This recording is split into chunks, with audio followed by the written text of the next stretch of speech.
जय हिंद दोस्तों, राम राम, नमस्कार, प्रणाम सभी को। Welcome to my channel government job ideas.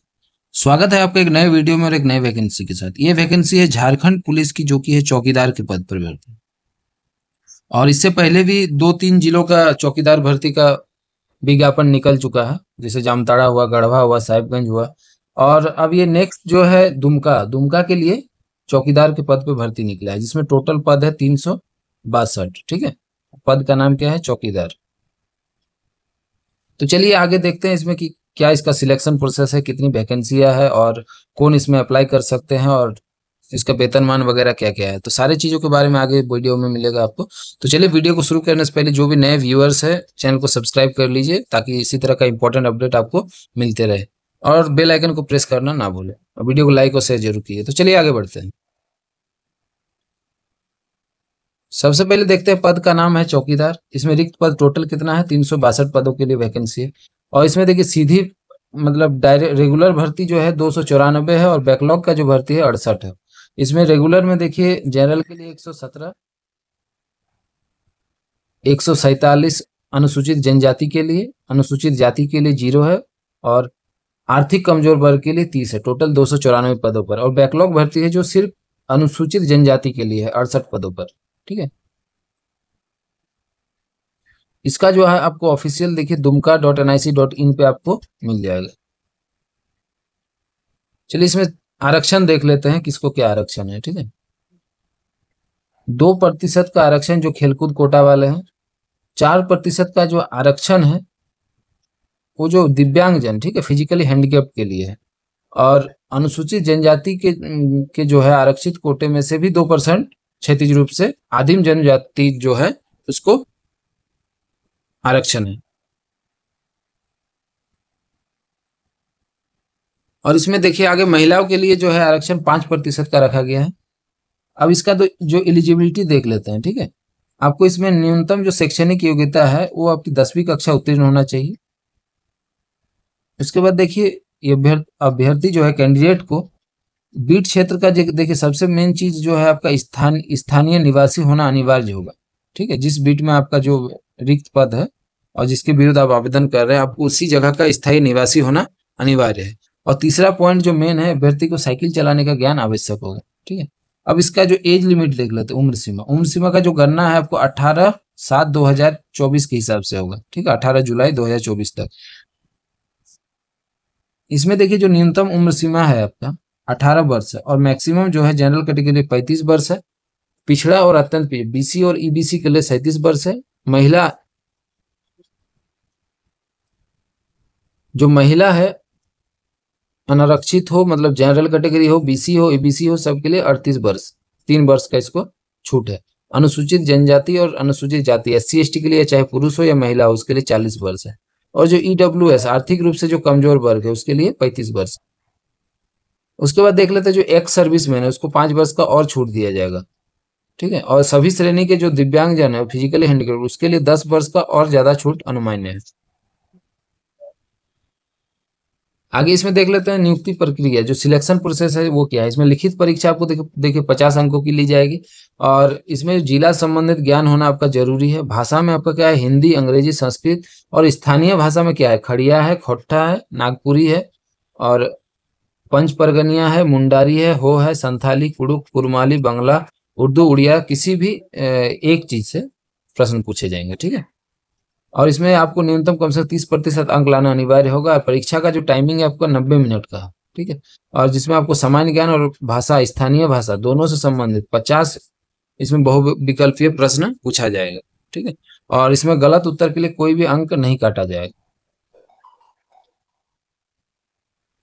उसके बाद देख लेते हैं शारीरिक जो मापदंड है वो क्या होना चाहिए।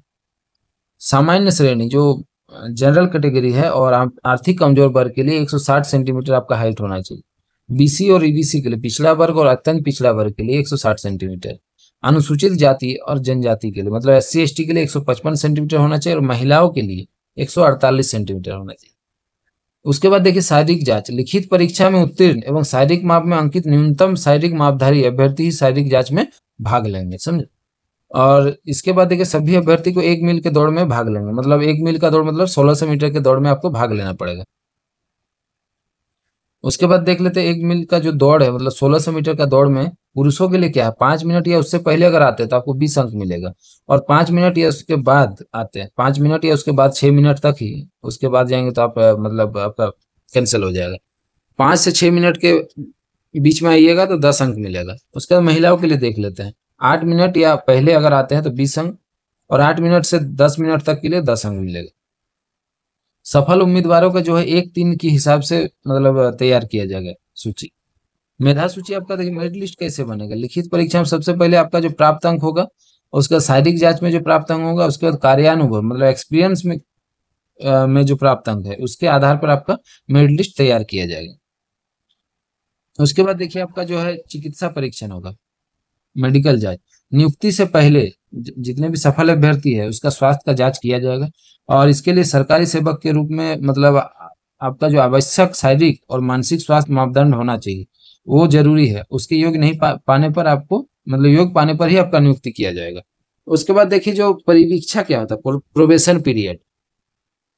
आपको जो सबसे पहले है जो चौकीदार के पद पर जो बहाली है परिवीक्षा आधार पर की जाएगी। पर परिवीक्षा का जो आधार है मतलब वो प्रोबेशन पीरियड होता है, और इसका जो पीरियड है आपका 2 वर्ष का होगा। अगर किसी चौकीदार की मतलब सेवा प्रोबेशन पीरियड के दौरान अगर संतोषजनक नहीं पाया गया तो आपका जो है प्रोबेशन पीरियड 1 वर्ष के लिए और बढ़ाया जाएगा। ठीक है, और इसमें भी अगर आपका संतोषजनक नहीं पाएगा तो आपका सेवा समाप्त किया जाएगा मतलब। और उसके बाद सबसे मेन देख लेते हैं वेतनमान आपका क्या होगा। ये जो पे मैट्रिक्स लेवल 1 है इसका वेतनमान देखिए 5200 से 20,200 है, और ग्रेड पे 1800 है, और समय समय पर देय अन्य भत्ता भी है। ठीक है, आवेदन का जो प्रक्रिया है वो जो है आपका जितने भी आवश्यक कागजात है, और चाहे मतलब एजुकेशन वाला सर्टिफिकेट हो या फिर जो भी प्रमाण पत्र आपको चाहिए, सारा चीज सेल्फ अटेस्टेड होना चाहिए। और उसके बाद सक्षम पदाधिकारी द्वारा निर्गत आपका आवासीय प्रमाण पत्र होना बहुत ही जरूरी है। ठीक है, उसका जाति प्रमाण पत्र, उसका डेट भी दिया हुआ है देखिए, आवासीय 19/7/2019 के पश्चात वाला ही चलेगा, और जाति देखिए 25/2/2019 के पश्चात वाला चलेगा। और आर्थिक कमजोर वर्ग के लिए आपको 6 माह के अंदर वाला आपको प्रमाण पत्र चाहिए। उसका चरित्र प्रमाण पत्र 6 माह के अंदर का आपको निर्गत होना चाहिए। उसका जन्म तिथि संबंधित प्रमाण पत्र भी होना चाहिए, और कार्यानुभव एक्सपीरियंस का भी प्रमाण पत्र आपका होना चाहिए। और ये सारा चीज सेल्फ अटेस्टेड होना चाहिए। उसके बाद आपका 2 पासपोर्ट साइज फोटो और एक मतलब लिखा हुआ 100 पता लिखा हुआ लिफाफा चाहिए जिसपे 26 रुपए का डाक टिकट लगा होगा। ठीक है, और इसमें देखिए सबसे बड़ी बात है, आवेदक का जो शुल्क है ये निःशुल्क है पूरी तरह से। ठीक है, और ये आपको देखिए 19/8/2024 के अपराह्न मतलब 5 बजे तक अनिवार्य रूप से उपायुक्त दुमका का कार्यालय, जिला सामान्य शाखा समाहरणालय भवन, और ये सारा चीज पता में डाल के स्पीड पोस्ट आपको करना जरूरी है। ठीक है, इसमें देखिए विज्ञापन संख्या आपको डालना होगा, पद का नाम चौकीदार मोटे अक्षरों में आपको अंकित किया जाना अनिवार्य है। ठीक है, किसी अन्य कार्यालय में अगर आप डालते हैं तो आपका कैंसिल हो जाएगा। और विज्ञापन का अगर आपको देखना है dumka.nic.in पे जाके मतलब जाके आप देख सकते हैं, और इसका आवेदन को भी डाउनलोड कर सकते हैं। ठीक है, लिखित और जो भी परीक्षा होगा वो आपको दैनिक स्थानीय समाचार पत्र में आपको प्रकाशित किया जाएगा। तो मोटा मोटी यही चीज था। तो और आप वैकेंसी को भरिए, चौकीदार की वैकेंसी ठीक ठाक वैकेंसी है अगर आप उस बीट क्षेत्र से रिलेट करते हैं तो। ठीक है, क्योंकि आपको एक ही जगह रह के नौकरी करना है, और बढ़िया नौकरी है। तो चलिए वीडियो को यहीं समाप्त करते हैं। जय हिंद।